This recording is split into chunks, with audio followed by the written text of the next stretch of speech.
I'm from Albuquerque, New Mexico. I'm an associate professor at the University of New Mexico, where I primarily am doing telehealth with the native population. I work with two different tribes, the Sisseton tribe and then the Tohono O'odham tribe, which is just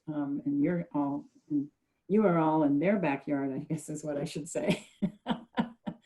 And I have been also the program director in the last 2 years for the integrative track elective that we have here for psychiatry at the University of New Mexico.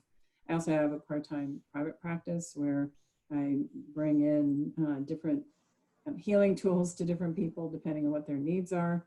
And my love and passion actually is about Ayurveda, but I need to preface that I have not been through a formal training program. I've started one and I didn't really like it very much, so I ended up dropping out.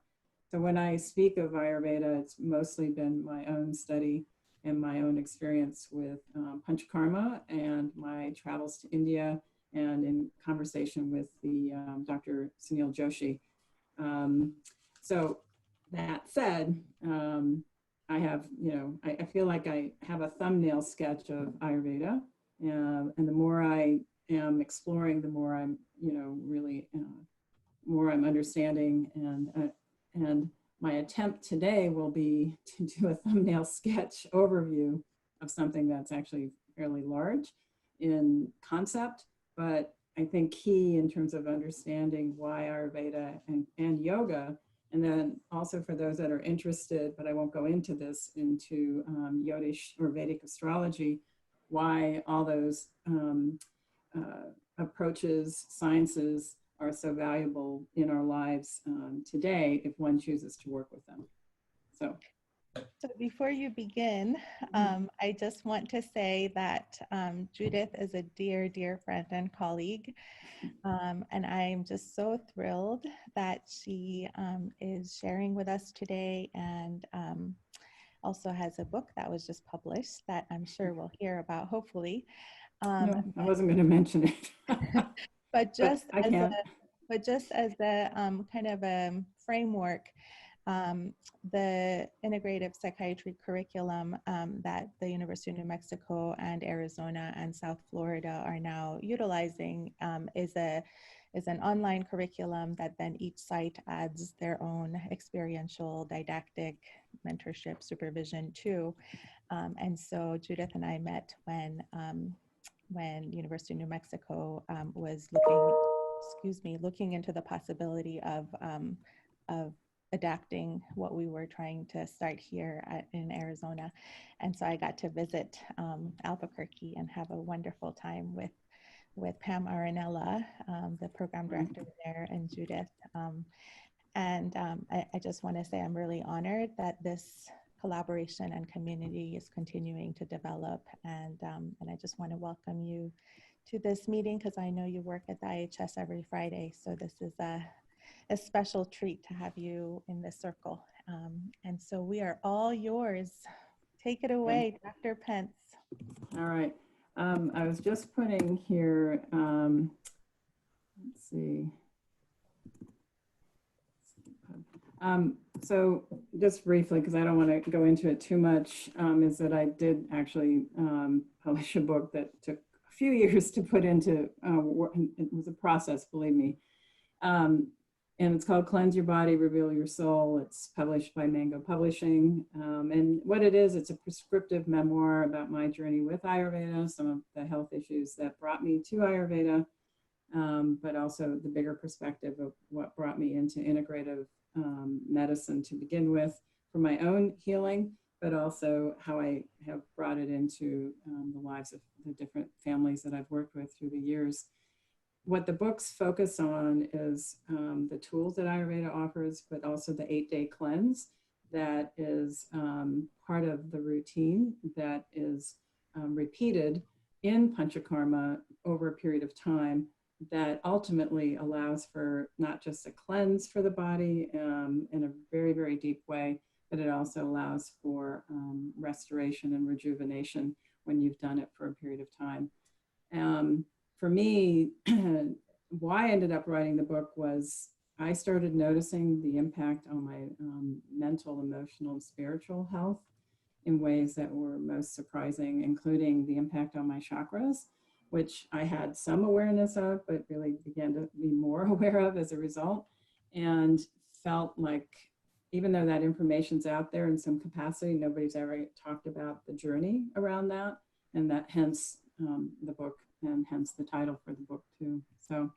So my attempt today is to actually try to give you an overview. Do I have the option to do some share screening here? Certainly hope so. Okay, let me see. I'll go ahead and try. Yes, And please see. do. And tell me. Okay, there I see it. Okay. Let's see if I can do that. Yeah. All right. Can you all see that? Yeah.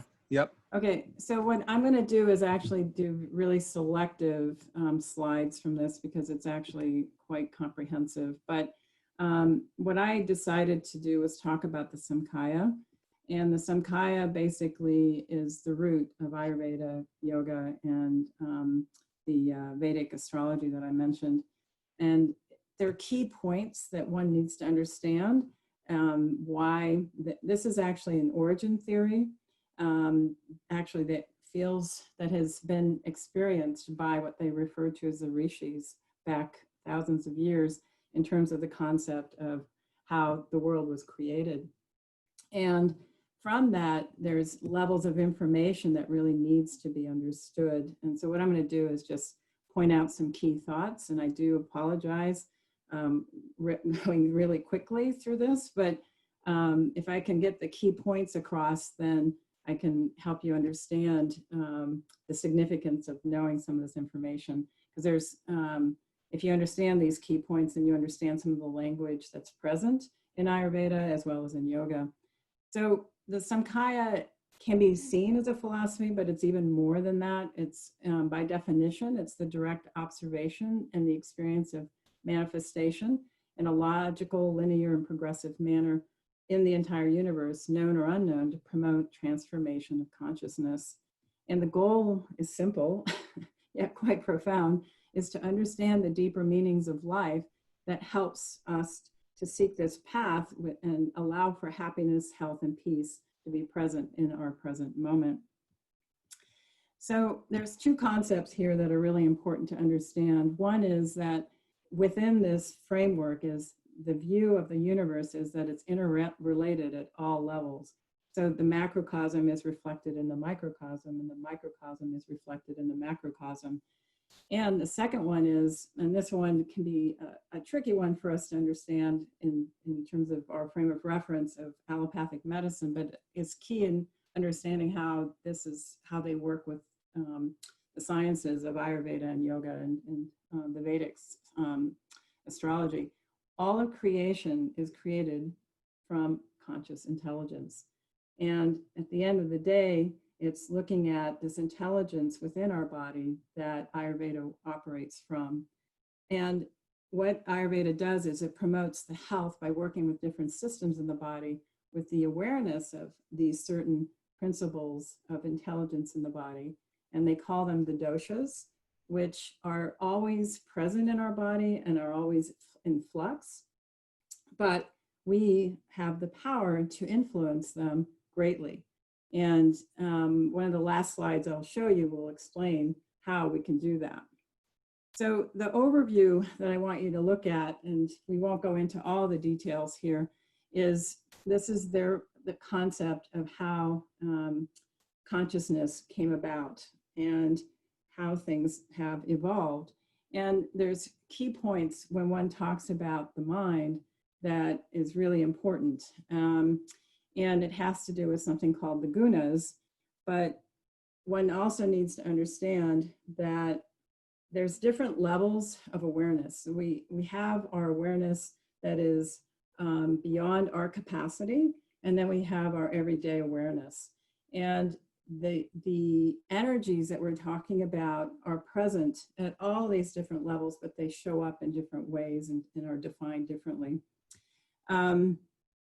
So as we move through this, I want to so those two main concepts I mentioned are really important, about universal intelligence, but also the importance of that the whole universe, the macrocosm is reflected in the microcosm and vice versa. And it is above a certain line where dualism doesn't exist, and below that line, the dualistic world that we know, the polarity that we know begins to exist. And is at that time that there's a shift from the subtle to the solid in terms of how matter manifests in the world. And in everyday life, we can see that when moisture moves from the subtle to the cloud form to the rain that follows onto the earth. So the gunas that I mentioned are these three right here. They're Satwik, Rajas, and Tamas qualities. Again, at a universal level, they're present, but they're also present in our mind. And these qualities are present in such a way that we have a choice that I'll be talking about in terms of, do we want to walk in one direction versus another? So the other thing is, and I've mentioned this already, is that the universe is multidimensional, and each of these qualities impact us both at multiple levels, be it the cosmic, mental, and the body levels. So for example, the Satwik guna has to do with equilibrium and development, and they talk about how this gives rise to the mind, as well as the organs of cognition in terms of how we interpret the world. And then from our organs of cognition is where the motor organs are then expressing into the world how we interface with our lives around us.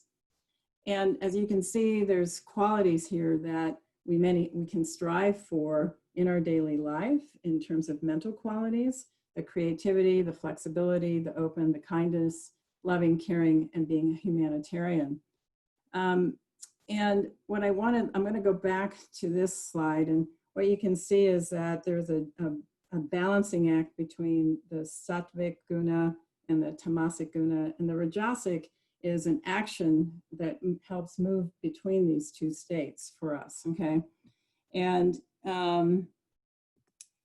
so the tamas is the third guna where inertia exists, and this quality of decay and degeneration as well as darkness. And what's important about it is the tamas guna allows for the five matters to give rise in terms of how all life comes together. This particular one is a difficult for one, and this quality can be present when we're depressed or not taking care of ourselves and letting things kind of just be. And yet, the good part is this particular guna allows for a quality of us being able to sleep and rest at night.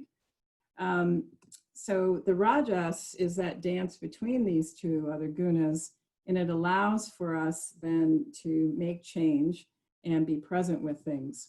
So to give you an idea of the gunas in the universe, as well as in our own personal lives, in our mind, when we're in a certain state of mind called Satwik, you can be clear and conscious and accepting of a situation.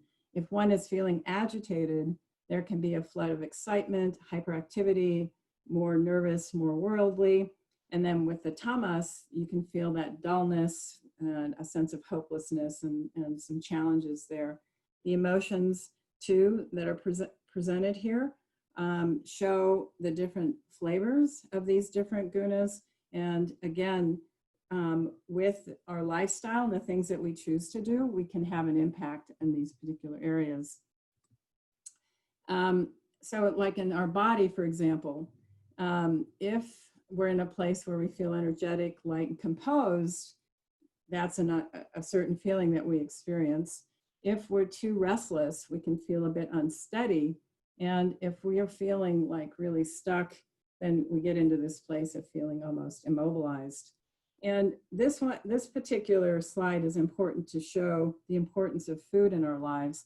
If our food is light and fresh and more easily digested based on how we are as a human being, because we each have a certain constitution in Ayurveda, then it allows the food to be nourishing and supportive for us, and that helps support our mind as well.